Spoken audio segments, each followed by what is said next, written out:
Hello and welcome back to the S Metal Production channel, your YouTube. So, after releasing their album Black Dog Barking in 2013, which of course was our final release for Roadrunner Records, they ended up signing with new label Spinfarm Records. Not technically new label, but definitely a new label for the band. Which Spinfarm Records are best known for having bands like Venom and Ranger. So, 3 years later, they go back into the studio, this time with the return of producer Bob Marlett, who of course produced their breakthrough album Runnin' Wild, which was of course their first official studio album, or their first official album, whatever. They go back and they go and hammer at least 12 songs. At least 11 will end up getting picked for a lot of the standard editions.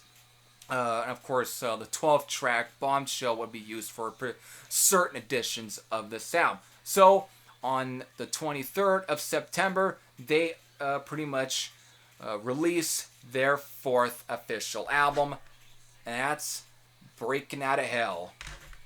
Now, this album, of course, I had originally had reviewed this when it was a new release, so I don't have to completely go into complete detail about all of it, other than I can just say this sound definitely spawned about once again, this time in probably in a while, 3 hit songs. That being, of course, the song Breakin Outta Hell, which is definitely used as the theme song for the WWE pay-per-view, Hell in a Cell, which I will definitely confess, this was a song that actually inspired me to revisit this band because I had completely lost track with Airbourne. Even though I knew of albums like No Guts, No Glory, and Black Dog Barking, I just didn't care at the time to listen to them. So I just kind of fell out with this band, which of course ever since rechecking them out thanks to this, I definitely ended up becoming an even more of a fan than I ever was before. So definitely Breakin Outta Hell, the song, was definitely the main reason, and again, it's also right there as my third favorite alongside the song Too Much, Too Young, Too Fast,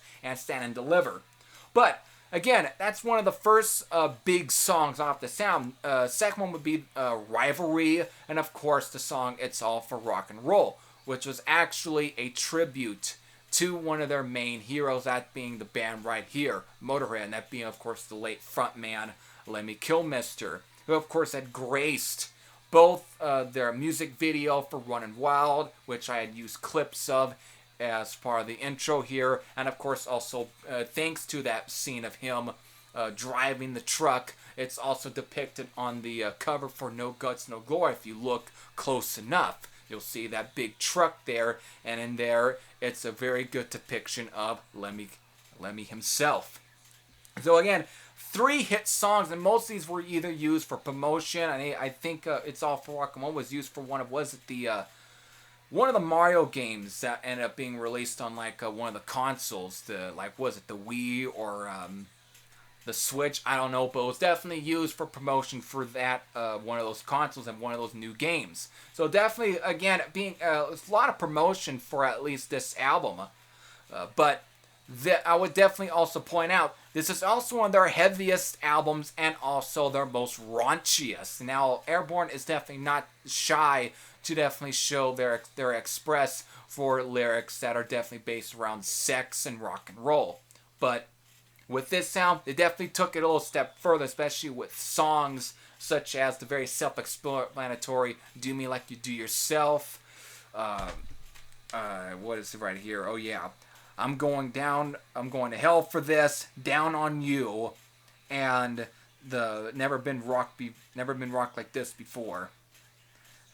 So definitely self-explanatory tracks, but again, they are not shy with expressing their feelings for these subjects. Again, I would not say that they literally are trying to be like Steel Panther, where it's definitely taking those themes, but even going to the extreme and almost making comedy out of it. But they definitely push that. It's I would say more close to like either Spinal Tap, where it's definitely just more just pushes that boundary. Of course, due to the fact that Airbourne definitely are influenced a lot by the 80s and 70s hard rock bands. They definitely take you back to time when this was actually the norm for bands that kind of do to use these type of lyrics to their advantage. But again, this is also one of their heaviest albums, and Bob Marley definitely has a way of making them really heavy sounding on this one. Definitely almost giving a more of a metal edge to it, thanks to the song Breakin Outta Hell, which has kind of a bit of a Judas Priest feel to it. Definitely like if AC/DC and Rose Tattoo decided to actually get together with some of the guys at Judas Priest, they definitely jam out one almost slightly, almost pub rock meets British metal. Just kind of that kind of feel to it. And other songs like here, like even, was it Thin the Blood, I'm Going to Hell for This, and another one I'm also thinking of is maybe the song Bombshell, which is actually the bonus track for many of the other copies, for specific copies. So it's definitely just a slightly more meaner sound here. Definitely kind of ditching a little bit of that almost more polished sound that you had gotten on the previous release, even though it was a good album. And by the time when I had originally reviewed this, I definitely was a little more lukewarm towards the Black Dog Barking album, but over time I definitely have grown to like that album. But it's because of the more almost more polished, squeakier kind of production towards that album that it definitely kind of took me, because I really enjoyed the rawness of releases like Ready to Rock and Breakin Outta Hell. It just these were definitely just really, just again, real mean, almost raunchy just production in terms of it, and it just fits the style of the band, which I would say also, this is also the most retro sounding one, because it definitely kind of, in some songs, definitely kind of goes back to that sort of time. It definitely has that, especially with songs like Thin the Blood and Do Me Like You Do Yourself, and the song It's All for Rock and Roll and Down on You and Thin the Blood. It definitely have that, or It's Never Too Loud for Me. Definitely has that sort of throwback sound. Definitely to, again, take it to to a time when this was definitely ruling the airwave of bands like either Def Leppard, Saxon, or Judas Priest, and Motorhead, and Crocus, and those kind of bands. Just great, just getting just solid stuff.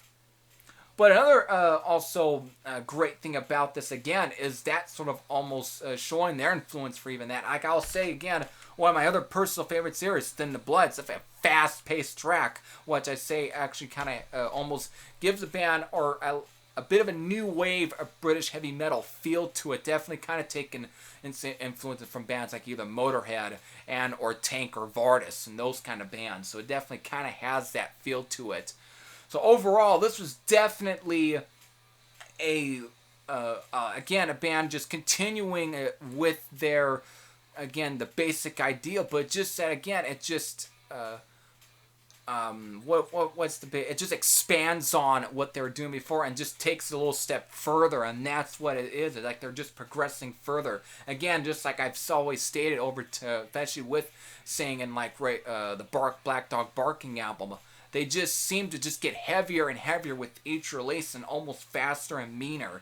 It's like they definitely don't want to completely stay in the shadow just as being a clone of like either Rose Tattoo or AC/DC. They definitely want to take those, but kind of almost give it like if this was actually if Airbourne actually were in the 1980s. They definitely have their own unique spin on it. I wouldn't say completely unique. Some might say it isn't, but it definitely puts almost a slightly more original idea, at least their own idea, on this, on a almost just a slightly more on a just say something that was not on a sound that's not completely considered fresh these days, on pretty much I guess an old dog basically. But just, again, putting their own spin on it and definitely almost making it fresh in this time and age.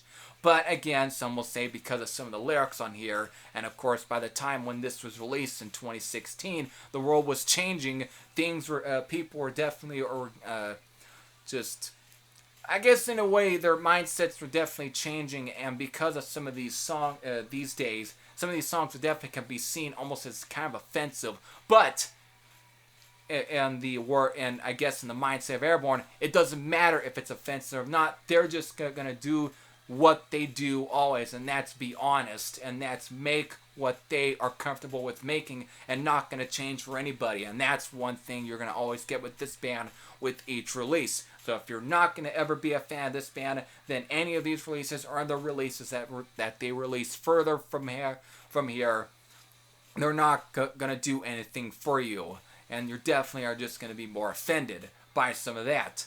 And they're okay with that.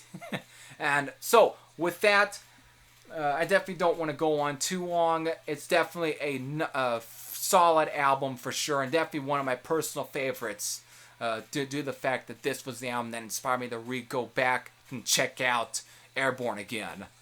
So with that, this will definitely be the last of the Airbourne Discography reviews, because after this, next week will definitely be the day. Will be October 25th is when their new album Bone Shaker hits the record stores.